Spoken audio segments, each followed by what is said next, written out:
નમો લોહે સૌહરિહંતાણમ નમો લોહે સૌવેદાણમ નમો લોહે સૌઆયર્યાણમ નમો લોહે સૌજ્યાયાણમ નમો લોહે સૌત્રિકાળવતી શ્રાવણમ ઓમકારમિંદુ સંયુક્ત નિત્યમ જયંતિ યોગિના કામદમ ઔષધો છે ઓંકારાય નમો નમઃ મંગળમ ભગવાન મંગળમ ગૌતમોર્મિ મંગળમ કુંકુંડાર્ય વિજેન્દ્રમોષ મંગળમ નમઃ સમરિસારાય સ્વાનુભૂત્યા તથાસ્તિ સ્વભાવાય ભવાય સર્વમાં વિભાવ નિરુદ્ધ નિરાકાર.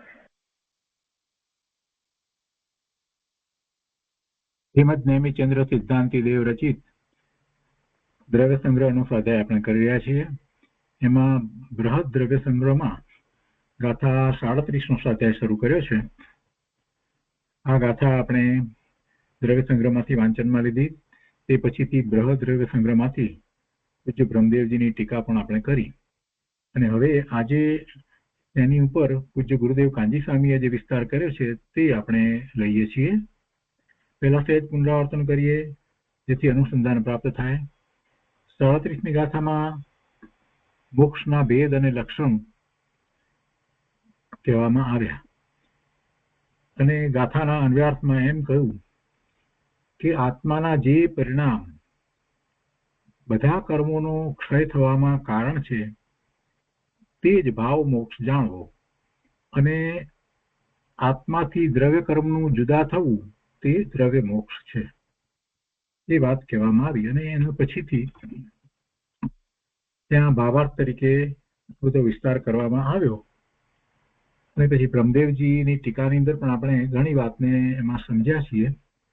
એમાં મુખ્ય વાત એ હતી કે દ્રવ્ય મોક્ષ ભાવ મોક્ષ ની વ્યાખ્યા કર્યા પછીથી ઇન્દ્રિય સુખ એટલે સિદ્ધનું સુખ જે છે એની વાત કરી એટલે પછી એમ કહ્યું કે ઇન્દ્રિય સુખ જે છે એમાં જ સુખ લાગે છે તો સિદ્ધોને કેવી રીતે ઇન્દ્રિય અને શરીર વિના સુખ અનુભવ થઈ શકે તો એની બધી સ્પષ્ટતાઓ થઈ અને એ પછીથી એ વાત કરી કે આ વાત તો બરાબર છે પરંતુ જે આત્માનું લક્ષ્ય કરતા જે સુખની પ્રાપ્તિ થાય છે તો એમાં આત્માને તો કર્મનો બંધ છે, કર્મના ઉદયો થઈ રહ્યા છે તો એ બધું કઈ રીતે થાય તો એ સંબંધીની સ્પષ્ટતાઓ પણ લેવામાં આવી અને એ બધું આપણે પૂજ્ય બ્રહ્મદેવજીની ટીકામાંથી કરી છે. છેલ્લી શંકા એ રીતે લેવામાં આવી કે બધા જ જીવો પછી મોક્ષ પામશે, અનાદિકાળથી જીવો મોક્ષ પામે છે તો પછી જગત જીવ વિનાનું ક્યારેક ખાલી નહીં થઈ જાય એવી શંકા કરી અને એનું પણ સમાધાન લેવામાં આવ્યું. આ બધું આપણે કર્યું છે. હવે આજે પૂજ્ય ગુરુદેવ કાંજી સ્વામી આપણને એમાંથી અધ્યાત્મ અને પ્રયોજનભૂત વાત સમજાવે છે તે શરૂ કરીએ છીએ. ગાથા 37 બૃહદ દ્રવ્ય સંગ્રહ પ્રવચન ભાગ બીજો એના પાના નંબર 71. અહીંયા ગાથા 37 ગુરુદેવ કહે છે કે હવે મોક્ષ કોને કેવો તેની વાત કરે છે અને એ રીતે પછી ગાથા કહે છે 37મી અને ગાથાના ભાવાર્થ ગુરુદેવ સમજાવે છે. ગાથા ભાવાર્થ તરીકે કે સર્વ કર્મોનો નાશ, બધા કર્મોનો ક્ષય થઈ જવો, બધા કર્મોનો નાશ, એવા નાશનું કારણ, એવા સર્વ કર્મના ક્ષયનું કારણ એ શું તો કે એ આત્માના પરિણામ છે. સર્વ કર્મોનો નાશ થાય એ નાશનું કારણ જે આત્માના પરિણામ છે તેને ભાવ મોક્ષ જાણવો જોઈએ. એટલે આત્માના પરિણામને ભાવ મોક્ષ કહેવામાં આવ્યો અને કર્મોની આત્માથી સર્વથા ભિન્નતા થવી તે દ્રવ્ય મોક્ષ છે. હવે ગુરુદેવ સમજાવે છે કે બધા કર્મોના નાશનું કારણ આત્માના પરિણામ છે. બધા કર્મોના નાશનું કારણ આત્માના પરિણામ છે. મોટાભાગના જૈનોને ઊંધી માન્યતા વર્તે છે કે કર્મોનો નાશ થાય તો મોક્ષ થાય. વાત આખી જુદી છે. કર્મોનો નાશ થાય તો મોક્ષ થાય એમ નથી. જીવના પરિણામ એવા પરિણામ છે કે જેને કારણે કર્મો નાશ થાય છે. હવે એમાં પણ પાછો પ્રશ્ન થાય કે જીવ ચેતન અને કર્મ જળ તો એનું કાર્ય આત્મા કેવી રીતે કરે? કહેવાનો આશય એવો છે કે જીવના જે પરિણામ છે એવા પરિણામ કે જ્યાં પછી એમાં એ નિમિત્ત થાય છે જીવના પરિણામ અને સામે કર્મોનો ક્ષય થઈ જાય છે, બધા કર્મોનો ક્ષય થઈ જાય છે, તો એ જે જીવના ભાવ જે થયા એવા અને એવા ભાવે પરિણામો એટલે એના પરિણામ, એ જ ભાવ મોક્ષની દશા છે. એ જ ભાવ મોક્ષની દશા છે. એટલે બધા કર્મોના નાશનું કારણ આત્માના પરિણામ છે એમ કહેવામાં આવ્યું.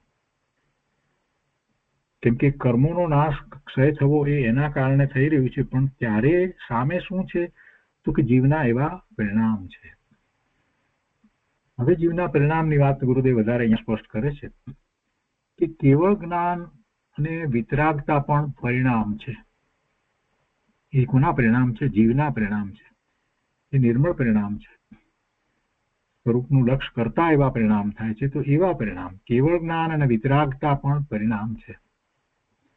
8 કર્મો છૂટવામાં નિમિત્ત એ કેવળ જ્ઞાન આદિ પરિણામ છે. એટલે જીવના જ્યારે એવા કેવળ જ્ઞાન, કેવળ દર્શન, અનંત સુખ, અનંત વીર્ય ના પરિણામ જ્યારે થાય છે, તો એ વખતે સામે એ ઘાતી કર્મની પ્રકૃતિઓ જે છે એનો ક્ષય થઈ જાય છે. એટલે એ કર્મો ના છૂટવામાં આ જીવના કેવળ જ્ઞાન આદિ પરિણામ છે તે નિમિત્ત છે. આત્માના અવલંબને કેવળ જ્ઞાન, કેવળ દર્શન, અનંત સુખ, અનંત વીર્ય પ્રગટ કર્યા, એવા ચતુષ્ટય પ્રગટ કર્યા. એટલે એ 13મા ગુણસ્થાનની દશા જ્યારે થઈ, તો એ બધા પરિણામ આત્માના પરિણામ છે. અને એ આત્માના પરિણામ જે છે એ એવા છે કે સામે ઘાતી કર્મોનો ક્ષય થઈ જાય છે, અને આ જ ભાવ મોક્ષની દશા કહેવામાં આવી. આત્મા દ્રવ્ય છે, જ્ઞાન આદિ ગુણો છે, અને કેવળ જ્ઞાન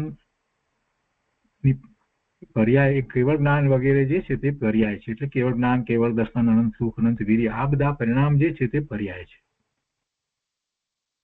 એટલે કે એ પરિણતિ છે, એ પરિણામ થયા છે. આત્મા દ્રવ્ય છે, એમાં જ્ઞાન, દર્શન, શ્રદ્ધા વગેરે બધા ગુણો છે, અને એને અનુસરીને જે પ્રગટ પરિણામ થયા છે તે કેવળ જ્ઞાન, કેવળ દર્શન, અનંત સુખ, અનંત વીર્ય વગેરે જે પરિણામ થયા છે, તો એ પરિણામ જે છે એ પર્યાય છે. પરિણામ છે એટલે પર્યાય છે, એ પરિણતિ છે. કેવળ દર્શન ને દર્શન શક્તિની, કેવળ દર્શન ને આપણે એમ કહી શકીએ કે એ અંદરમાં પડેલ દર્શન શક્તિ અથવા દર્શન ગુણ છે, એની એ પર્યાય છે.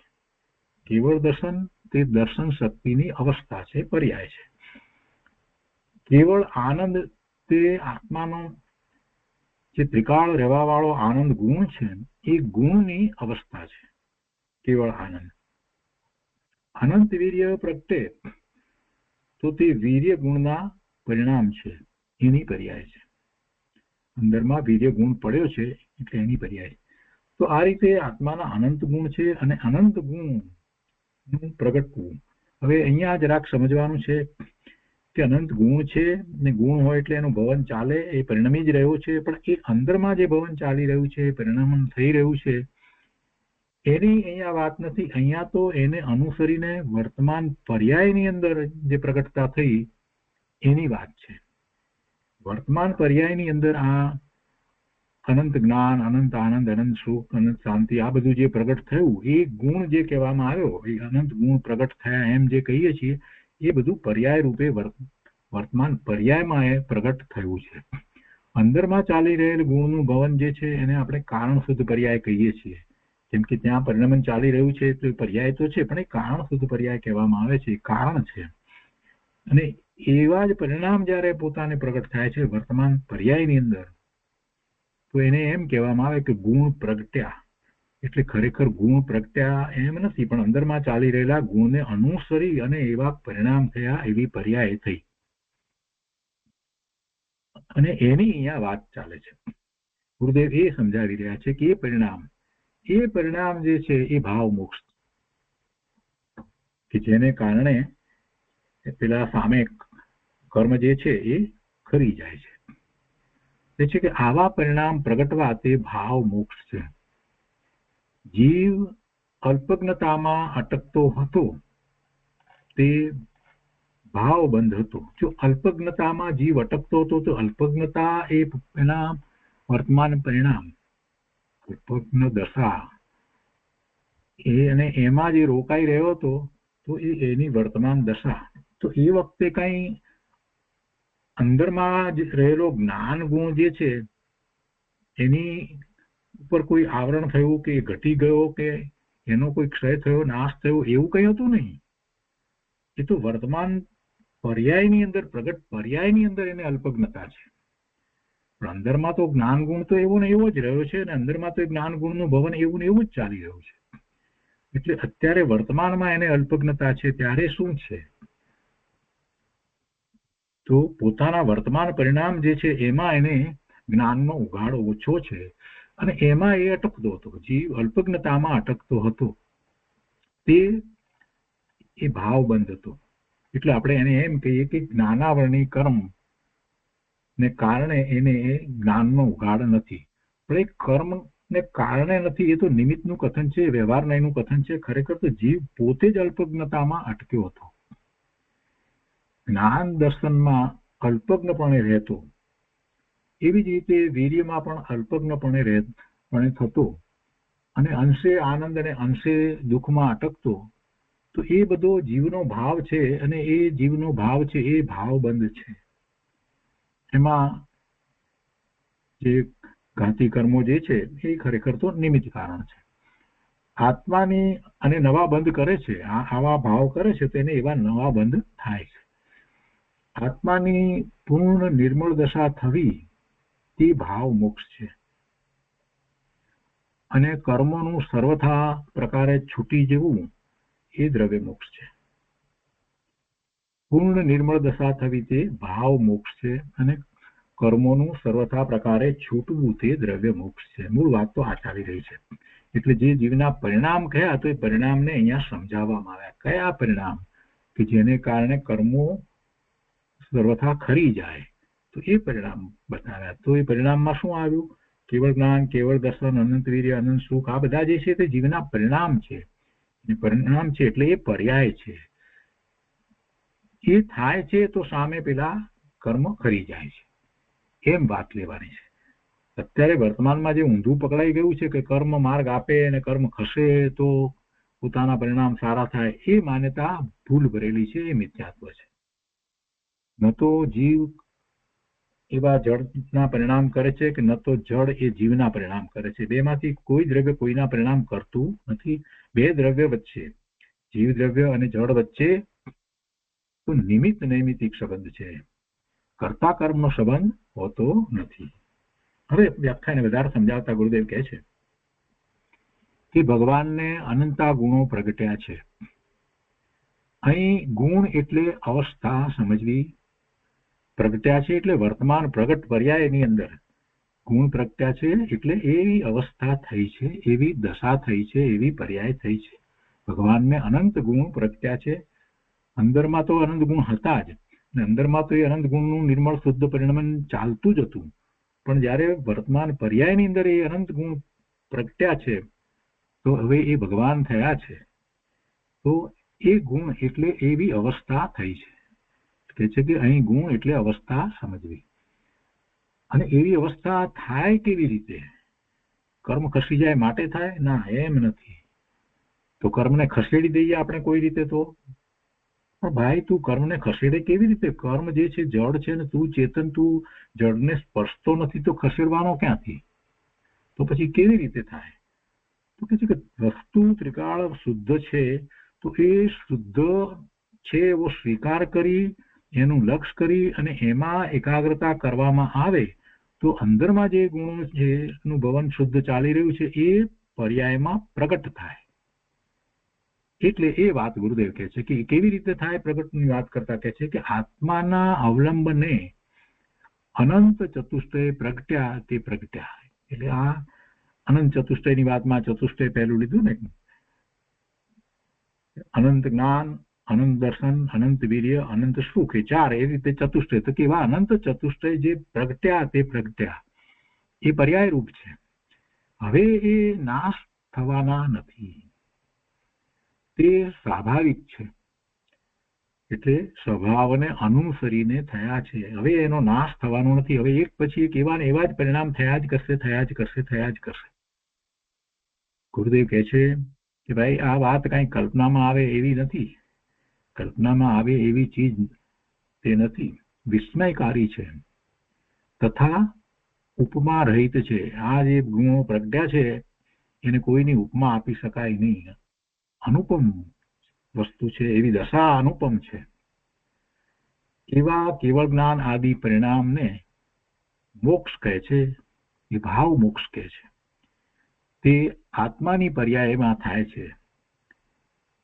મોક્ષ સિદ્ધશિલામાં નથી. મોક્ષ તો પોતાની પર્યાય છે, પૂર્ણ નિર્મળ શુદ્ધ દશા છે, એ મોક્ષ છે. મોક્ષ સિદ્ધશિલામાં નથી, કોઈ સ્થાન નથી. પરંતુ જયારે એવી પૂર્ણ શુદ્ધ દશા થાય છે અને એ શરીર રહિત થઈ જાય છે એવો શુદ્ધ, તો પછી એ એક સમયમાં એ મધ્યલોકથી સીધો ઉદ્વલોકના છેડે અગ્રસ્થાને, ઉદ્વલોકના અગ્રસ્થાને એ વિરાજમાન થઈ જાય છે, સિદ્ધશિલાની પણ ઉપર.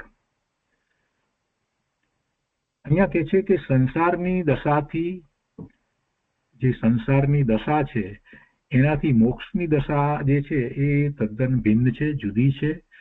અને એની દિશાનો પણ વિચાર કરીએ તો સંસારની દિશા જે છે એમાં તો એ રાગ દ્વેષમાં પરિણામ કરે છે, એ આખી સંસારની દિશા છે અને એ સંસારની દશા છે. જ્યારે મોક્ષની એટલે મોક્ષ માર્ગની દિશા આખી જુદી છે.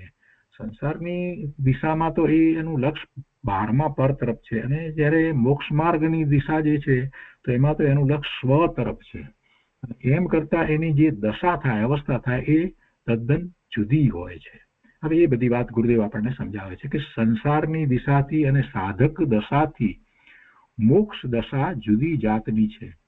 અહીંયા સંસારની દિશા અને દશા બંને લઈ લેવાના સાથે, કેમ કે દિશા દ્વારા આપણે એ સમજીએ છીએ કે એનું લક્ષ્ય કઈ તરફ જાય છે, અને દશા દ્વારા એની અવસ્થા કેવી છે.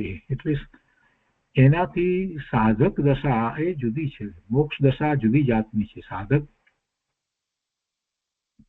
અહીંયા કહે છે, અને સાધક દશાથી મોક્ષ દશા જુદી જાતની છે. તો એમાં ફેર એટલો છે કે સાધક દશા છે એ પૂર્ણ દશા નથી, અને મોક્ષ દશા છે તે પૂર્ણ દશા છે.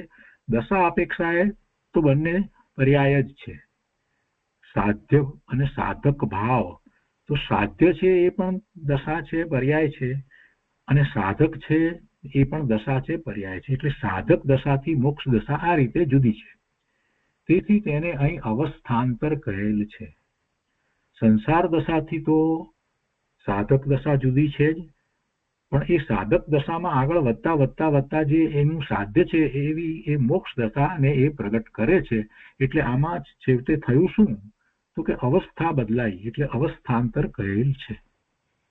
સામાન્ય રૂપથી વ્યાખ્યા એ છે કે પૂર્ણ નિર્મળ દશાને અનુભવે તે મોક્ષ છે. તો પણ મોક્ષને વિશેષ બે પ્રકારે સમજાવે છે. મૂળ વાત તો આ છે. સામાન્ય રૂપથી તો એમ જ છે કે પૂર્ણ નિર્મળ દશાને અનુભવે તે મોક્ષ છે.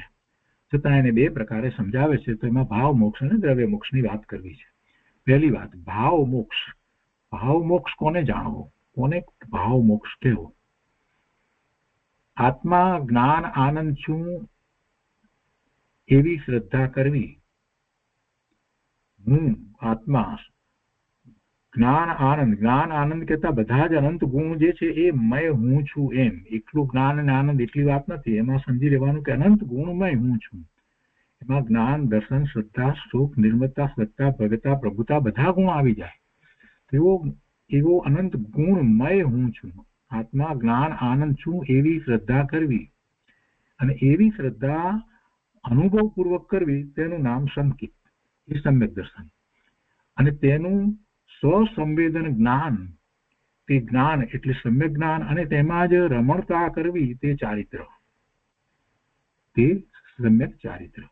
તો એ ત્રણ વસ્તુ સાથે હોય છે: સમ્યક જ્ઞાન, સમ્યક દર્શન એટલે અને સમ્યક ચારિત્ર. તો તે નિશ્ચય રત્નત્રય છે. સાચા દેવ ગુરુ શાસ્ત્ર પ્રત્યેનો જે શુભ ભાવ છે એ રાગ છે અને એ વ્યવહાર રત્નત્રય છે. સાચા દેવ ગુરુ શાસ્ત્ર પ્રત્યે નો શુભ ભાવ, 6 દ્રવ્ય 9 તત્વો એનો સ્વવિકલ્પ દશામાં એનો સ્વીકાર થવો, એને માનવું, એ પણ વ્યવહારથી મોક્ષ માર્ગ કહેવાય છે. પણ એ બધું જે છે તે વ્યવહાર છે, કેમ કે એ વિકલ્પાત્મક છે. તો અહીંયા મુખ્ય વાત લીધી છે કે સાચા દેવ ગુરુ શાસ્ત્ર પ્રત્યેનો રાગ આદિ વ્યવહાર રત્નત્રય છે તે બંધનનું કારણ છે, એ શુભભાવ છે એટલે પુણ્ય બંધનનું કારણ છે, પણ એ મોક્ષનું કારણ નથી. અહીં નિશ્ચય રત્નત્રયને કારણ સમયસાર કહેલ છે. તો એ મોક્ષનું કારણ શું? જો આ સાચા દેવ ગુરુ શાસ્ત્રની શ્રદ્ધા, આ બધું જે આપણે કરીએ તો કૃપાળુદેવે તો વારંવાર એ વાત કરી છે કે એક સત્પુરુષને શોધીને એના ચરણમાં બેસી જા, એમની બધી જ આજ્ઞાનો સ્વીકાર કરી લે, આ બધી વાત કરી છે. ને અહીંયા કાંઈ વિરોધ નથી આવતો. કૃપાળુદેવે એમ કહ્યું છે, ત્યાં પણ એમ જ કહ્યું છે કે તું તારી મતિ કલ્પનાએ જે માર્ગ શોધી રહ્યો છે અને તું માને છે કે ધર્મમાં છો, તે વાત છોડી અને સાચા દેવ ગુરુ શાસ્ત્ર નો સ્વીકાર કરીને એમના આલંબને ધર્મની પ્રાપ્તિ કરો. છેવટે ધર્મની પ્રાપ્તિ તો તારે પોતાને કરવાની છે. એ વાત કૃપાળુદેવમાં પણ એમ જ આવી છે. પણ આખી વાતને ન સમજે એટલે એવો એમ થઈ જાય કે બસ એક સત્પુરુષને શોધી અને એમના ચરણમાં જઈએ એટલે ધર્મ થઈ ગયો. ના, ધર્મ નથી થતો. ધર્મ થવા માટેનું સાચું માર્ગદર્શન પ્રાપ્ત થાય છે, જેથી કરી અને એ ભૂલો ન પડી જાય. એટલે એ વાતને અહીંયા એ રીતે જ વાત કરવામાં આવી છે કે સાચા દેવગુરુ શાસ્ત્રનું અવલંબન હોય અને હોવું જોઈએ કે જેથી કરીને આ જે પોતાની મતિ કલ્પનાએ ધર્મ માની અને અનંતકાળથી ભવના ભ્રમણ કરી રહ્યો છે એ બધું બંધ થાય અને સાચો માર્ગ એને પ્રાપ્ત થાય, જેથી સાચો પુરુષાર્થ કરી શકે. અને સાચો પુરુષાર્થ જે છે એ જેમણે એવા દેવગુરુ એ બતાવ્યો છે, એમણે પ્રાપ્ત કર્યું છે, એ જ બતાવી શકે. એટલે એ બધી વાત જે છે એને શું કહેવામાં આવ્યું? એ વ્યવહાર રત્નત્રય છે. સાચા દેવ ગુરુ શાસ્ત્ર પ્રત્યેનો શુભભાવ એ વ્યવહાર રત્નત્રય છે અને જેવો જ્યાં સુધી શુભભાવ છે ત્યાં સુધી પુણ્ય બંધનું કારણ છે. એટલે એ મોક્ષનું કારણ નથી. મોક્ષનું કારણ તો હવે એ પોતે પોતાના સ્વરૂપમાં એકાગ્રતા રૂપ જે પુરુષાર્થ કરે છે એ મોક્ષ માર્ગની શરૂઆત થાય છે. અને એ સાધક ભાવ જે છે, નિર્મળ પર્યાય છે, એ મોક્ષનું કારણ કેવી રીતે થાય છે એની હવે વાત કરે છે. તો કે છે કે અહીં નિશ્ચય રત્નત્રયને કારણ સમયસાર કહેલ છે. બહુ શાંતિથી સમજવાનું છે. નિશ્ચય રત્નત્રયને કારણ સમયસાર કહેલ છે. વ્યવહાર રત્નત્રયની વાત પૂરી કરી અને હવે મૂળ વાત ઉપર ગુરુદેવ આવે છે, કહે છે કે અહીં નિશ્ચય રત્નત્રયને કારણ સમયસાર કહે છે. મોક્ષ દશાને કાર્ય સમયસાર કહે છે. જો મોક્ષની દશા થઈ, એવી અવસ્થા થઈ, એ પર્યાય થઈ, પૂર્ણ શુદ્ધ પર્યાય થઈ, એ કાર્ય છે એટલે એને કાર્ય સમયસાર કહેવામાં આવ્યું. અને નિશ્ચય રત્નત્રયને કારણ સમયસાર કહે છે. શુદ્ધ આત્માને કારણ સમયસાર કહે છે ને વાત બરાબર છે. શુદ્ધ આત્માને કારણ સમયસાર કહેવાય છે, એ વાત પણ બરાબર છે. પણ એ શુદ્ધ આત્માને કારણ સમયસાર કયો? એ તો ત્રિકાળ એ ઉપાદાન કારણ છે. વસ્તુ ત્રિકાળ એવી શુદ્ધ છે એ અપેક્ષાથી. પણ એવું શુદ્ધ જ્યારે પરિણમન થાય છે તો હવે જે ઉપાદાન કારણ જે છે તે ઉપાદાન કારણ એ આ નિશ્ચય રત્નત્રય રૂપ છે. અને એને કારણ સમયસાર કયો એટલે હવે જે પરિણામ જે થઈ રહ્યા છે, નિશ્ચય રત્નત્રયના પરિણામ જે થઈ રહ્યા છે, એ જ આગળ વધતા વધતા વધતા વધતા છેવટે પૂર્ણ દશા એવું કાર્ય એટલે મોક્ષ દશા ને પ્રાપ્ત થાય છે. એટલે અહીંયા એ રીતે વાત કરવામાં આવી કે નિશ્ચય રત્નત્રયને કારણ સમયસાર કહેલ છે અને મોક્ષ દશાને કાર્ય સમયસાર કહે છે. અને તેનું કારણ મોક્ષ માર્ગ છે.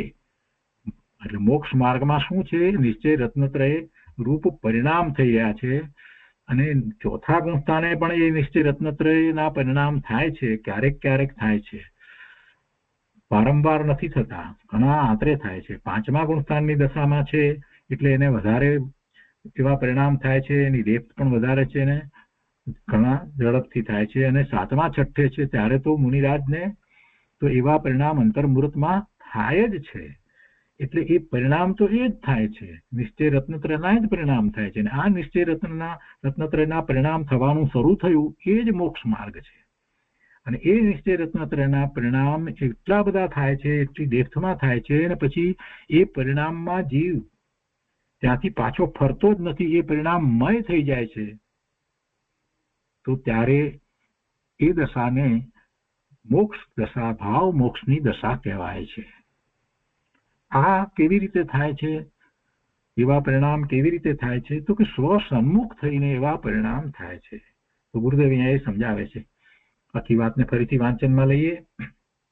ગુરુદેવ કહે છે કે અહીં નિશ્ચય રત્નત્રયને કારણ સમયસાર કહેલ છે, મોક્ષ દશાને કાર્ય સમયસાર કહે છે, તેનું કારણ મોક્ષ માર્ગ છે, માટે નિશ્ચય રત્નત્રયને કારણ સમયસાર કહેલ છે. સ્વસન્મુખ થઈ સ્વાભાવિક સમ્યક દર્શન આદિ પ્રગટ કરે, એટલે કે એવા નિશ્ચય રત્નત્રય પ્રગટ કરે, એવા પરિણામ કરે, તે કારણ સમયસાર છે. સાધક ભાવ છે આ બધો. એ સાધક ભાવને કારણ સમયસાર કહ્યું છે, અને જે સાધ્ય ભાવ છે એ કાર્ય સમયસાર છે. સમયસારમાં એ રીતે વાત લેવામાં આવી છે. પણ એ બંને પર્યાય રૂપ છે, અને બંનેમાં કોઈ પરની અપેક્ષા હોતી નથી. સાધ્ય ભાવમાં અને સાધક ભાવમાં કોઈ પરની અપેક્ષા નથી, બંને પર્યાય રૂપ છે, એક જ દ્રવ્યને વિશે છે. અહીંયા કહે છે કે જે પરિણામથી દ્રવ્ય તથા ભાવ રૂપ મોહ આદિ ચાર ઘાતી કર્મોનો નાશ થાય છે, તે રૂપ પરિણામને ભાવ મોક્ષ કહે છે. જો આમાં ગુરુદેવે બધું સમાવી લીધું, દોઢ લીટીમાં બધું સમાવી લીધું. ગુરુદેવ શું કહે છે કે જે પરિણામથી દ્રવ્ય તથા ભાવ રૂપ મોહ આદિ ચાર ઘાતી કર્મો, એટલે મોહનીય, જ્ઞાનાવરણીય, દર્શનાવરણીય અને અંતરાય, એ ચાર ઘાતી કર્મો નો નાશ થાય છે જે પરિણામથી. અને એ નાશ કેવો પાછો? નાશ પણ દ્રવ્ય રૂપે નાશ અને ભાવ રૂપે પણ નાશ, બંને રીતે નાશ થાય છે. તે રૂપ પરિણામને, એ આત્માના પરિણામને ભાવ મોક્ષ કહે છે. હવે દ્રવ્ય મોક્ષનું સ્વરૂપ કહે છે.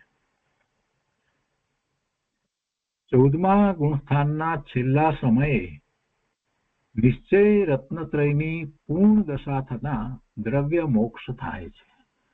કે આ ભાવ મોક્ષની દશા થાય છે, 13મા ગુણસ્થાન સુધી આવે છે, પછી પણ એમના પરિણામ તો એવા જ છે, સ્વરૂપમાં સ્થિરતા કરી અને નિર્મળ પરિણામ જ થઈ રહ્યા છે. સમ્યક દર્શન, સમ્યક જ્ઞાન, સમ્યક ચારિત્ર કહીએ છીએ એટલું જ નહીં, પણ અનંત ગુણનું ભવન એ પ્રગટ થયું છે, એટલે એવા નિર્મળ પરિણામ જ થઈ રહ્યા છે.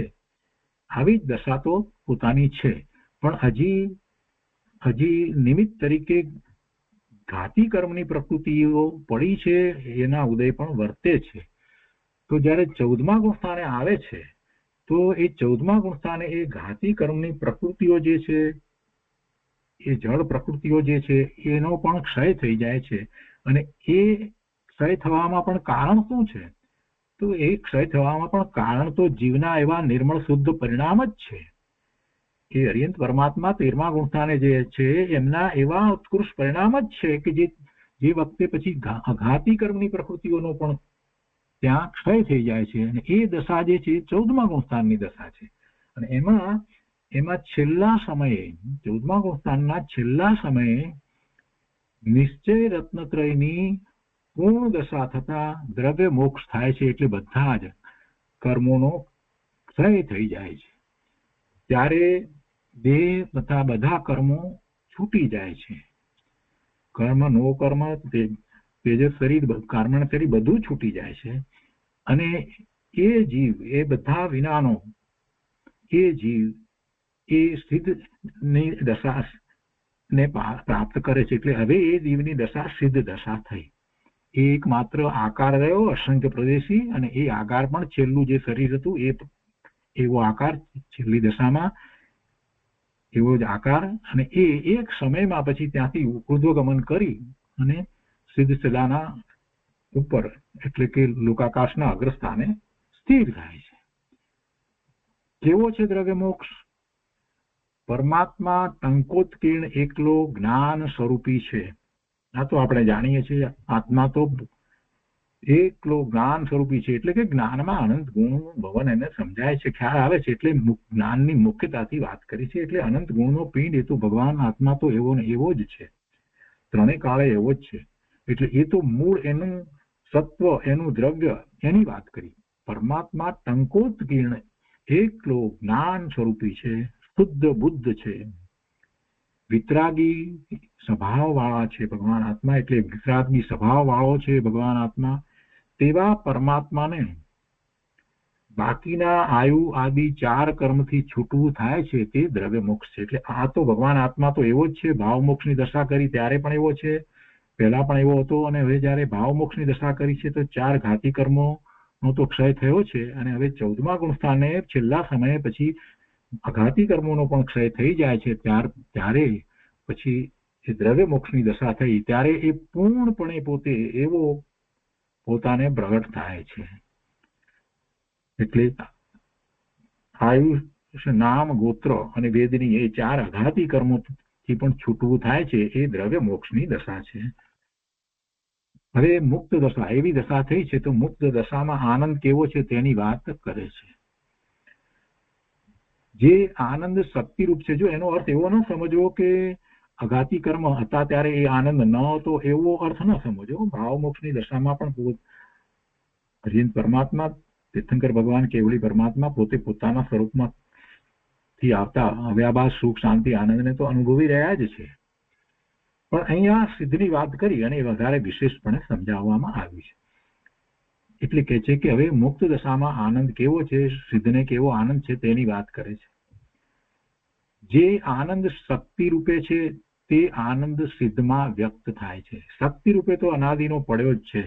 જીવ માત્રમાં એ વિગોદમાં હોય ત્યારે પણ એને શક્તિ રૂપે તો આનંદ પડ્યો જ છે. કોઈ પણ પર્યાયમાં હોય ત્યારે શક્તિ રૂપે એટલે ગુણ રૂપે તો અંદરમાં તો પડ્યો જ છે. પણ એનો સ્વીકાર કરી અને એને પ્રગટ કરવાનો પુરુષાર્થ આ જીવ કરતો નથી. એવો આ જીવ પ્રમાદી થઈ અને વર્તે છે. એને અવકાશ તો મળ્યો છે આ જીવને, એને એવું જ્ઞાન પણ થયું છે, એને એ માહિતી રૂપે ખ્યાલ પણ છે કે એના સ્વરૂપમાં અનંત ગુણ છે અને એની પ્રગટતા થઈ શકે છે, એવું પોતાનું સામર્થ્ય છે. આ બધી વાત જાણે છે, પણ એવો પુરુષાર્થ કરવામાં આ જીવ પ્રમાદ સેવી રહ્યો છે.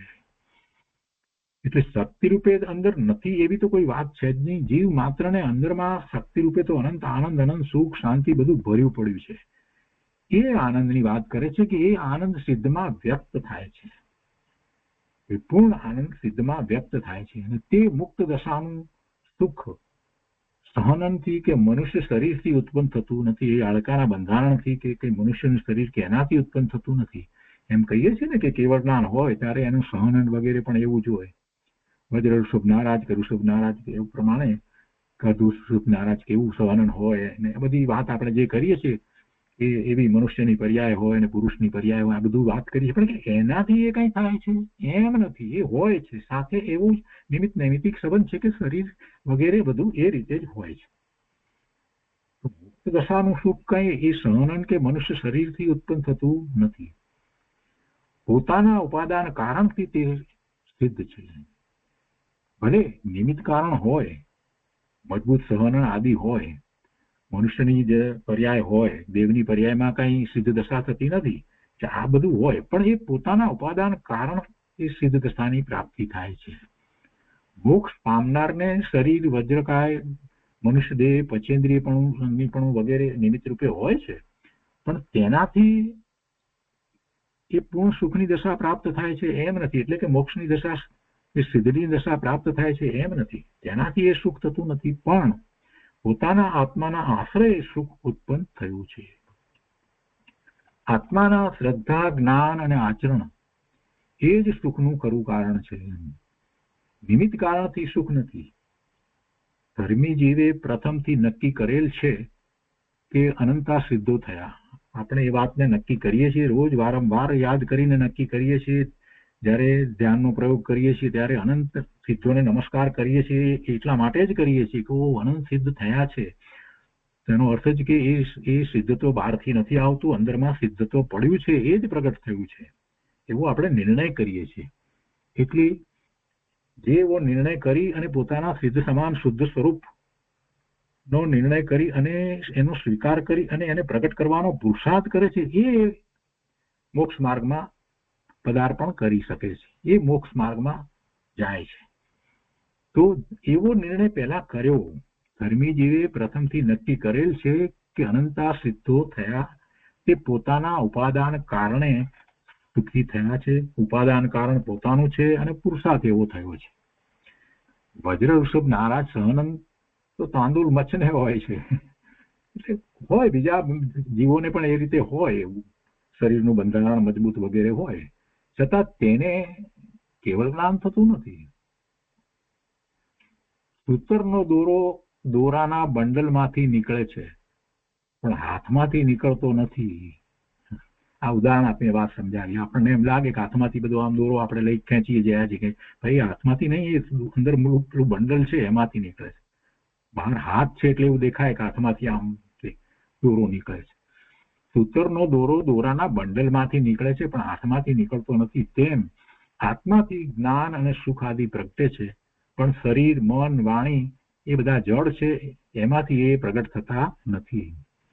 જ્ઞાન સ્વભાવની શ્રદ્ધા કરી, પોતાના જ્ઞાન સ્વભાવની શ્રદ્ધા કરી જેટલી એકાગ્રતા કરે તેટલી સુખ દશા પ્રગટે છે, અને એ જ મોક્ષ માર્ગ છે. પૂર્ણ એકાગ્રતા કરે તો પૂર્ણ સુખ દશા પ્રગટે છે. ગુરુદેવ કહે છે કે તારી મુક્તિ ક્યાંથી થશે, તને મોક્ષ કેવી રીતે પ્રાપ્ત થશે, તારી મુક્તિ ક્યાંથી થશે, એનું કારણ શું છે? તારી પોતાની શક્તિ છે. પોતે શક્તિરૂપ મુક્ત સ્વરૂપ તો ત્રિકાળ છે, અને તે કારણ ક્યારે કહેવાય, કેવું છે તેવું ક્યારે કહેવાય? તારી મુક્તિ ક્યાંથી થશે? પોતે શક્તિરૂપ તો ત્રિકાળ છે, તો તે કારણ ક્યારે કહેવાય?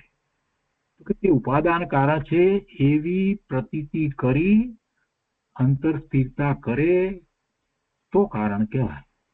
આપણે બધા બોલીએ કે હું અનંત ગુણનો પિંડ, ભગવાન આત્મા સિદ્ધ સમાન પવિત્ર છું, બોલવાથી કાંઈ થતું નથી. એવી પ્રતીતિ થવી જોઈએ, એવી સાચી શ્રદ્ધા થવી જોઈએ, એવી પ્રતીતિ થવી જોઈએ, અંશે એવી પ્રતીતિ પ્રગટ થવી જોઈએ. એનું નામ જ સમ્યક દર્શન છે.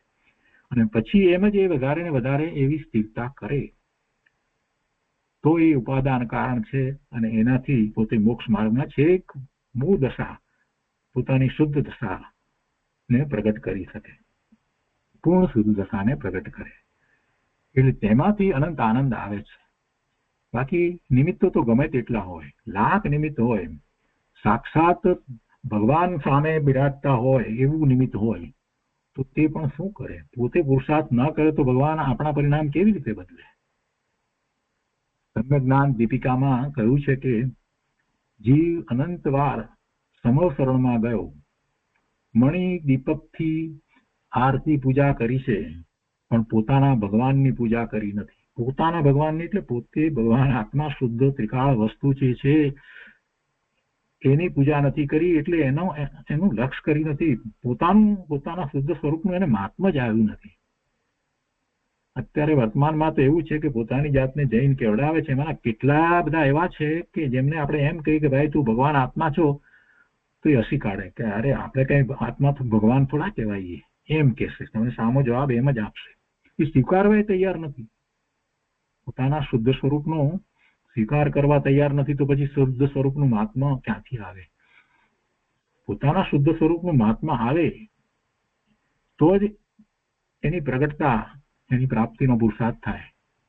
એ ના આવે ત્યાં સુધી બહાર ભગવાનમાં, તીર્થંકર ભગવાન, કેવળી પરમાત્મા, એ બધાની પૂજા કર્યા કરશે, એટલે શુભ ભાવમાં જ રહેશે, શુદ્ધ ભાવમાં ક્યારેય નહીં જાય. ગુરુદેવ એ વાત અહીંયા કરી રહ્યા છે. શું કહે છે કે સમ્યક જ્ઞાન દીપિકામાં કહ્યું છે કે જીવ અનંતવાર સમવ શરણમાં ગયો, અને ભગવાનની ત્યાં બિરાજમાન પરમાત્માની મણિ દીપકથી આરતી કરી, પૂજા કરી, ઘણું બધું કર્યું છે, ખૂબ શુભ ભાવ કર્યા, સ્તવન કર્યા, બધું કર્યું, પણ પોતાના ભગવાનની પૂજા કરી નથી, પોતે પોતાને સમજ્યો નથી. એટલે શુભ ભાવ કર્યા, શુદ્ધ ભાવે ક્યારેય થયો નથી. જો શુદ્ધ ભાવે થયો હોત, એક વખત એક ક્ષણ માટે પણ જો શુદ્ધ ભાવે થયો હોત, તો એ સમ્યક દર્શન થયા પછીથી એ ઉત્તરોત્તર શુદ્ધિની વૃદ્ધિ કરતો થકો અત્યારે સિદ્ધ થઈ ગયો હોત. અહીંયા કહે છે કે પોતાનો આનંદ પોતાથી છે, બીજી ચીજને લીધે નથી. તે સુખ સ્વયં અતિશય યુક્ત છે. પહેલી વાત ઉપાદાન કારણની લીધી છે, પછી સ્વયં અતિશય યુક્ત સુખ કહ્યું છે. એ સુખ જ એવું અતિશય યુક્ત છે જેને કોઈ ઉપમા પણ આપી ન શકાય એવું છે. લોકો કુટુંબમાં અને દીકરા આદિમાં સુખ માને છે, પણ તે પુણ્યની વિશેષતા નથી. એટલે એવું પુણ્ય હોય છે એ કઈ મોટી વાત નથી, વિશેષતા નથી. એટલે એવા પુણ્યને કારણે એવા ઉદય હોય તો એ કઈ મોટી વાત નથી, એ કઈ વિશેષ નથી. અહીં તો સાચા સુખની વાત છે, મોક્ષના સુખની વાત છે. આત્માની પૂર્ણ શુદ્ધ દશા થવી તે મુક્તિ છે, અને તે મુક્તિમાં આનંદ સ્વયં છે.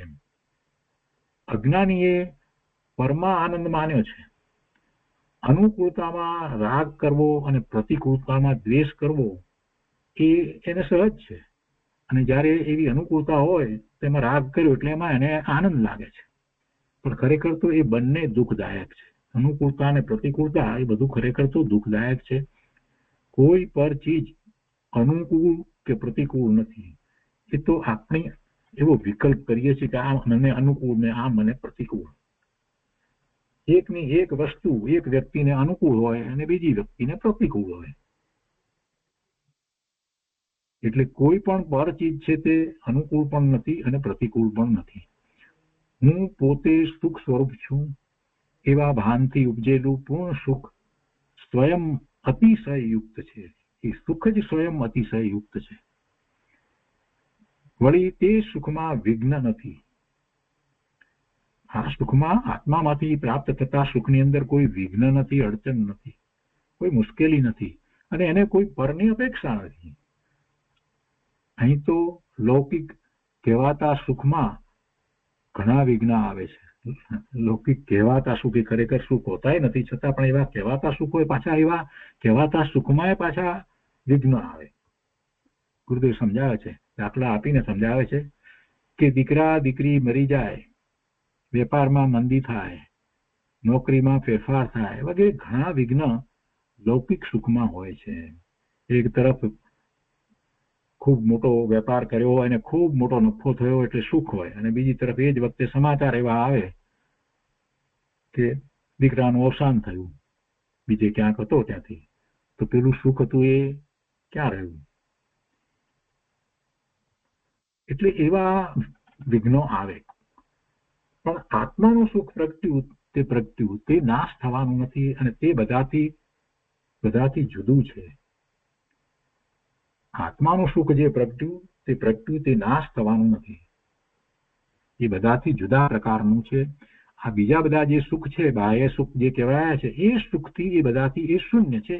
એ બધું એમાં નથી, કેમ કે એ તો માની લીધેલું છે. જે સુખ નથી એ ખરેખર દુઃખ છે, અને એ કલ્પના છે. તો એવી કલ્પનાથી રહિત સાચું સુખ છે. વળી તે સુખ વિશાળ છે, અમર્યાદિત છે. કોઈ એની મર્યાદા નથી. કયા? આત્માના સુખને. સંકોચ વાળું નથી. સંસારના સુખ સંકોચ વાળા છે. વળી વધઘટથી રહિત છે. આ કયું સુખ વધઘટથી રહિત છે? આત્માનું સુખ જે છે એમાં કોઈ વધઘટ થતી નથી, વધઘટથી રહિત છે. ત્યારે સંસાર સુખ તો વધઘટ વાળું હોય છે. સંસારમાં ઘડીમાં બંગલા અને દાગીના લે ને ઘડીમાં એ વેચવા પડે પાછા. એવું દશા ખરાબ થઈ જાય, ખોટ આવે, બહુ મોટી ખોટ થાય તો પછી એ બધું પાછું વેચી નાખવું પડે. એમ ભરતી ઓટ સાંસારિક સુખમાં થયા કરે છે. સિદ્ધના આનંદમાં સુખમાં વૃદ્ધિ હાનિ થતી નથી. તે તો એક રૂપ રહે છે. અને આવું સુખ પોતાના આત્માના ઉપાદાન કારણથી પ્રગટે છે. એવી પ્રતીતિ જેને થાય તેને ક્રમે કરી અને સિદ્ધ દશા અને આવો આનંદ પ્રગટે છે. એટલે પહેલા તો એવી પ્રતીતિ કરવી કે આત્મામાંથી આવતો આનંદ આવો છે, આવું સુખ હોય છે સિદ્ધને, અને એવી શ્રદ્ધા કરવી અને અંશે એની પ્રગટતા થવી, એટલે કે સમ્યક દર્શનના પરિણામ થવા. અને પછી એમ થાય છે તો આગળ વધી અને ક્રમે કરી અને પૂર્ણ શુદ્ધ દશા, સિદ્ધ દશા અને આવો આનંદ પ્રગટે છે. એ દિવસનું પ્રવચન પૂરું થયું. એ પછી બીજા દિવસના પ્રવચનની અંદર ગુરુદેવ આગળ સિદ્ધના સુખનું વર્ણન કરતા કહે છે, કઈ મુક્ત આત્માના સુખનું વર્ણન કરે છે. આ સિદ્ધ ભક્તિનો શ્લોક છે. કેમ કે સિદ્ધના સુખનું વર્ણન કર્યું એ દ્વારા આપણને ખ્યાલ આવે છે કે આવું સિદ્ધ નું સ્વરૂપ. અને સિદ્ધની ભક્તિ એટલે ખરેખર જોવા જઈએ તે ઉપરથી આપણે પોતાના શુદ્ધ આત્માની ભક્તિ કરવાની છે. સમયસાર, હું પોતે સમયસાર છું એમ નિર્ણય કરી અને એનું મહાત્મા લાવી અને એની ભક્તિ એટલે કે એમાં એકાગ્રતા કરવાની છે. આ સિદ્ધ ભક્તિનો શ્લોક છે. પદ્મનંદની પંચવિંશતિની અંદર સિદ્ધ ભક્તિ એવો એક અધ્યાય છે. અહીંયા કહે છે કે સંસારનું સુખ આકુળતા વાળું છે અને સિદ્ધનું સુખ અનાકુળતા વાળું છે. તે સુખ આત્માના ઉપાદાન કારણથી ઉત્પન્ન થાય છે. સિદ્ધનું સુખ આત્માના ઉપાદાન કારણથી ઉત્પન્ન થાય છે. તે વખતે નિમિત્તો હોય છે તે જ્ઞાન કરાવવા માટે છે. ખરેખર નિમિત્તથી એ સુખ થતું નથી. સાચા દેવ, ગુરુ, શાસ્ત્રની શ્રદ્ધા વગેરે એ બધા નિમિત્તો હોય છે. આત્મા શુદ્ધ આનંદ કંદ છે. તેની પ્રતીતિ, જ્ઞાન અને રમણતા એ જ ઉપાદાન કારણ છે. દ્રવ્ય તો સદાય છે જ, દ્રવ્ય તો સદાય શુદ્ધ છે જ, પણ તેની પ્રતીતિ, જ્ઞાન અને રમણતા રૂપી પર્યાય સાથે અભેદ આત્મા અહીં કારણ રૂપે લીધો છે. એને સિદ્ધનું સુખ પ્રગટે છે અને તે સુખ સ્વયં અતિશય યુક્ત છે, વળી તેમાં બાધા નથી. આ બધા અતિશયની વાત કરવામાં આવી ને એને બાધા નથી, એને કોઈની ઉપમા આપી ન શકાય, એમાં વધઘટ થતી નથી, એને કોઈની અપેક્ષા નથી, આ બધું એ બધા અતિશય કહેવાય. એમ એ અતિશય યુક્ત સુખ છે અને એમાં કોઈ બાધા નથી. સાંસારિક સુખ પરાધીનતા વાળું છે, તેને પરની અપેક્ષા છે, એટલે એ પરની અપેક્ષા રાખે છે, બાધા વાળું છે. અને મોટા ભાગના એ સુખની અંદર પહેલા આકુળતા છે અને પછી આકુળતાનું જવું એને એ સુખ માને છે. એટલે એ પેલા દુઃખ અને પછી એ દુઃખ ચાલ્યું ગયું, આકુળતાનું દુઃખ ચાલ્યું ગયું એવું સુખ છે. અને એ પછી લાંબુ ટકતું પણ નથી. અને સિદ્ધનું સુખ અપાર છે અને એ વૃદ્ધિ હાનિ રહિત છે, એક રૂપ છે. સંસારમાં ઘડીમાં 25 લાખ આવે અને ઘડીમાં જાય, તેથી એ બધું જે સુખ માન્યું એ બધું ક્ષણિક છે. વળી સિદ્ધનું સુખ કેવું છે તો તે કહે છે કે રૂપાળા શરીરથી તથા ઇન્દ્રિયોથી અજ્ઞાનીએ સુખ માન્યું છે. એ સંસારી સુખ વિષયો વાળું છે. ઇન્દ્રિયોના વિષયો વાળું એ સંસારી સુખ છે. અને સિદ્ધનું સુખ તો એ વિષયોથી શૂન્ય છે. કોઈ ઇન્દ્રિયના વિષયની એમાં વાત જ નથી, કેમ કે એને પરની અપેક્ષા જ નથી, પોતામાંથી જ પ્રાપ્ત થાય છે. સિદ્ધમાં પ્રતિપક્ષ નથી, એનાથી વિરુદ્ધ બીજો પક્ષ પણ નથી. બાકી સંસારી સુખમાં તો પ્રતિપક્ષ પણ હોય, સિદ્ધમાં પ્રતિપક્ષ નથી. સંસારમાં પ્રતિપક્ષતા આવ્યા કરે છે. સાતાના ઘણા પ્રસંગો હોય, ખાઈ પીને બેઠો હોય પણ ત્યાં દીકરીને સર્પ કરડવાના તારથી ખબર આવે, તેથી સંસારી સુખ પ્રતિપક્ષ વાળું છે. તરત જ એ સુખ બધું ફેરવાઈ જાય દુઃખમાં.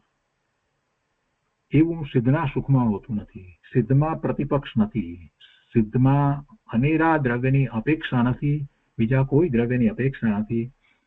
સંસારમાં પરદ્રવ્યની અપેક્ષા છે. સિદ્ધના સુખને ઉપમા નથી, કોઈ ઉપમા આપી શકાય નહીં. સિદ્ધને અચિંત્ય આનંદ છે. એ આનંદનું આપણે ચિંતન કરવા ધારીએ તો એ ચિંતનમાં પણ આવી ન શકે એવું અચિંતન રૂપ સિદ્ધને આનંદ છે. અને એની શરૂઆત એક વખત થઈ ત્યાર પછીથી અનંત કાળ સુધી એવું ને એવું જ રહે છે. સાદી અનંત કાળ તે રહે છે. દ્રવ્ય અંત વિનાનું છે, દ્રવ્ય અવિનાશી છે. તો પછી એની જયારે આવા સુખની શરૂઆત થઈ તો એ આદિ કહેવાય, સાદી. પણ પછી દ્રવ્યનો અંત નથી તો આ સુખનો પણ અંત નથી. દ્રવ્ય અંત વિનાનું છે, માટે સિદ્ધ દશા પણ અંત વિનાની છે. અશુદ્ધ દશાનો અંત આવે પણ સિદ્ધનો સુખનો પાર આવતો નથી, સિદ્ધના સુખનો પાર આવે નહીં. અશુદ્ધ દશા, વર્તમાન દશા, સંસાર દશા એ અનાદિની છે, પણ છેવટે એનો અંત આવે છે. પણ સિદ્ધની દશા પ્રગટ થયા પછીથી એનો કોઈ અંત આવતો નથી, એ અવિનાશી છે. વળી સિદ્ધનું સુખ નિત્ય છે. જોકે સમયે સમયે સિદ્ધનું સુખ નવું નવું પ્રગટે છે, પણ એટલે પર્યાય અપેક્ષાએ, પણ એ સાદી અનંતકાળ રહે છે, માટે નિત્ય કહેલ છે. સંસારમાં કલ્પના કરેલું સુખ અનિત્ય છે, તે કાયમ ટકતું નથી. આગળ કહે છે કે આત્મા ચિદાનંદ શક્તિનો પિંડ છે, તેમાંથી સિદ્ધના સુખની પર્યાય ફાટે છે, એટલે કે પ્રગટ થાય છે. તેનો અંત આવતો નથી. વળી તે સર્વકાળે ઉત્તમ છે. ત્યાં પૂર્ણ આનંદ અમૃતનો અનુભવ છે. જેવો સ્વભાવ છે તેવો પૂર્ણ વ્યક્ત થઈ ગયો છે. તેને હીણપ લાગતી નથી કે એમાં ઉણપ પણ આવતી નથી. સંસારમાં ઉણપ લાગે છે. પૈસા વાળાનો છોકરો મરી જાય તો કલ્પના કરે છે કે મારા સુખમાં ઉણપ આવી ગઈ, પણ સિદ્ધમાં ઉણપ નથી. વળી સિદ્ધનું સુખ અનંત સાર સહિત છે. સિદ્ધનું સુખ અનંત સાર સહિત છે. બાકી બીજા કોઈ સુખ સારભૂત હોતા નથી. બાહ્યમાં સંસાર પર્યાયના સુખો ગમે તેવા હોય, ચક્રવર્તીને ઘણી રિદ્ધિ હોય તો પણ તેનું સુખ સાર વિનાનું છે. બ્રહ્મદત્ત ચક્રવર્તીને મોટા મહેલ હતા, 14 રત્ન હતા, 6 ખંડનું મોટું રાજ હતું, એમાં એટલા બધા એના પુણ્ય હતા, એવું બધું હતું, એવા સંયોગ બધા હતા, પણ તે મરી અને નરકમાં ગયો. કેમ કે એનું એ જે સુખ હતું એ સાર વિનાનું, એ સાર વાળું સુખ નથી, સારભૂત નથી. તે મરીને નરકમાં ગયો. માટે સંસારનું સુખ સાર વિનાનું છે.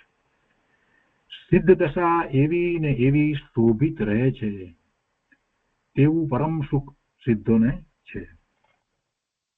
હવે કોઈ શંકા કરે છે કે સુખ ઇન્દ્રિયોથી ઉત્પન્ન થતું દેખાય છે. અમને તો બધું એમ લાગે છે 5 ઇન્દ્રિયોના વિષયો છે અને એમાંથી અમને સુખ લાગે છે. આ શબ્દ, રૂપ, રસ, ગંધ, સ્પર્શ વગેરે, એટલે પછી એમાં રસ હોય તેમાં મેવા વગેરે, સ્પર્શમાં એ બધા સુખો હોય, અને કાનથી શ્રવણ ઇન્દ્રિયથી બધું જે સાંભળવામાં આવે, સંગીત વગેરે, આ બધા સુખ જે છે એ બધામાં એને સુખ દેખાય છે. 5 ઇન્દ્રિયોના વિષયમાં સુખ દેખાય છે. એટલે એ શંકા એવી કરે છે કે એમાં સુખ આવે છે. ખાવા પીવામાં સુખ દેખાય છે, સાંભળવામાં, એમને આંખથી જોવામાં, આ બધું એ સુખ દેખાય છે. તો સિદ્ધને તો ઇન્દ્રિયો નથી અને શરીર પણ નથી, તો પછી સિદ્ધને સુખ કેવી રીતે હોય, એવો પ્રશ્ન કર્યો છે, એવી શંકા કરી છે. સિદ્ધને તો ઇન્દ્રિયો તથા શરીર નથી, તો પછી સિદ્ધને કેમ સુખ હોય? અને એનું સમાધાન કહે છે કે સાંભળ, અજ્ઞાની 5 ઇન્દ્રિયોના વિષયોમાં કલ્પના કરી સુખ માને છે. સુખ નથી પણ કલ્પના કરી સુખ માને છે. આંખથી રૂપ જુએ છે, કાને આંબરૂ સાંભળે છે, બીજું કંઈ સાંભળે છે, વાજા સાંભળે છે, સંગીત સાંભળે છે, અને ગજરા સૂંઘતો હોય, એ બધામાં સુખની એક કલ્પના કરે છે, પણ તે આકુળતા છે. 5 ઇન્દ્રિયોના વ્યાપાર રહિત છે તે અતિન્દ્રિય સુખ છે. 5 ઇન્દ્રિયોના વ્યાપાર રહિત અતિન્દ્રિય, ઇન્દ્રિયોની અપેક્ષા વિનાનું સુખ છે, એ અતિન્દ્રિય સુખ છે. તે આકુળતા રહિત છે, જે આ લોકમાં જોવામાં આવે છે. એટલે કે મુનિને એવું સુખ હોય છે. મુનિને બહારના સંયોગો નથી, છતાં આનંદ કુંડમાં તેઓ ડોલે છે. અંતર્મુખ દશા હોય છે ત્યારે બહારની ખબર હોતી નથી. 5 ઇન્દ્રિયોનું અને રાગનું અવલંબન છોડીને નિર્વિકલ્પ ધ્યાનમાં લીન છે, અને એ વખતે મુનિને એવું અતિન્દ્રિય સુખ અનુભવાય છે. અને રાગથી રહિત અને પોતાના અનુભવથી સુખ પ્રગટ થયું છે, તે અતિન્દ્રિય સુખ છે. એકાંત ધ્યાનમાં મુનિ હોય છે, રાગથી શૂન્ય થઈ ગયા છે, શરીર, મન, વાણીથી શૂન્ય છે જ. બહારના આ તડકા, તાપ વગેરે જે છે પરિસર, એ આદિની પણ ખબર નથી, એ તરફ લક્ષ્ય નથી, અને ધ્યાનમાં લીન છે, તો આનંદનો અનુભવ કરે છે. આ બધી બહારમાં ગમે તે દશા હોય, ટાળ તડકા બધું હોય, તે છતાં પણ આત્માનું સુખ એ સાચું સુખ છે એને મુનિ અનુભવે છે. સંસારમાં સુખ વિઘ્નવાળું છે. શરીર રૂપાળું હોય છતાં રોગ થઈ આવે છે, માટે તેમાં સુખ નથી. શરીર હાડ માંસથી ભરેલું છે અને ભગવાન આત્મા આનંદથી ભરેલો છે. આત્માનું રૂપ આનંદ છે. મુનિને ઉપવાસને લીધે શરીર ક્ષીણ થઈ ગયું હોય, નબળાઈ આવી દેખાય આપણને શરીરમાં, છતાં તે અંતર આનંદમાં લીન છે. અંતરમાંથી સ્વરૂપમાંથી આવતા સુખના આનંદને અનુભવે છે. સુખ માટે બહારના સાધનની જરૂર નથી. અજ્ઞાની જીવો બહારના સંયોગમાં સુખ માને છે, પણ સુખ આત્મામાં છે. યોગીને અતિન્દ્રિય સુખ છે એમ બતાવી સિદ્ધને વિશેષતાથી અતિન્દ્રિય સુખ છે એમ કહે છે. મુક્ત જીવોને પુણ્ય પાપથી રહિત તથા દ્રવ્ય કર્મોથી રહિત અતિન્દ્રિય સુખ છે. સુખ આત્માના સંપૂર્ણ પ્રદેશોમાં આનંદદાયક છે. આવા સુખમાં મુક્ત જીવો લીન છે. જો સુખનો અનુભવ એ જ્ઞાન દ્વારા થાય છે. જ્ઞાન દ્વારા સુખ, શાંતિ, આનંદ બધાનો અનુભવ જ્ઞાન દ્વારા થાય છે. અને જ્ઞાન તો આત્માના પ્રદેશે, દરેક પ્રદેશે જ્ઞાન તો રહેલું છે. એટલે સીધો આત્માના પ્રદેશોથી જ એવા સુખનો અનુભવ થાય છે. જ્ઞાન ગુણ ક્યાં નથી? આત્માના અસંખ્ય પ્રદેશમાં જ્ઞાન વ્યાપેલો છે. એટલે એ દ્વારા એને સુખનો અનુભવ સીધો થાય છે. એમાં પરની અપેક્ષા નથી, ઇન્દ્રિયોની જરૂર નથી, કાંઈ નથી. અને પોતાનું સ્વરૂપ સુખ સ્વરૂપ છે. તો એમાંથી એવો અનુભવ પોતાને પોતામાં જ થાય છે. અને આવા સુખમાં મુક્ત જીવો લીન છે એમ જાણવું. અને હવે અહીંયા પ્રશ્ન કરે છે કે હે ગુરુ, આપે સિદ્ધમાં આનંદની વાત ઘણી કરી, પણ કર્મ માર્ગ આપે ત્યારે સિદ્ધ થવાય નહીં. સંસારી જીવોને નિરંતર કર્મ બંધ થાય છે, તેમજ કર્મનો ઉદય પણ સદાય રહ્યા કરે છે, તો મોક્ષનો અવસર ક્યારે આવે? અને આ પ્રશ્ન મૂકી અને પછી એનું સમાધાન પણ આપવામાં આવ્યું છે. તો એ આપણે આવતા સ્વાધ્યાયમાં લઈશું. આજનો સ્વાધ્યાય અહીંયા સુધી રાખીએ છીએ.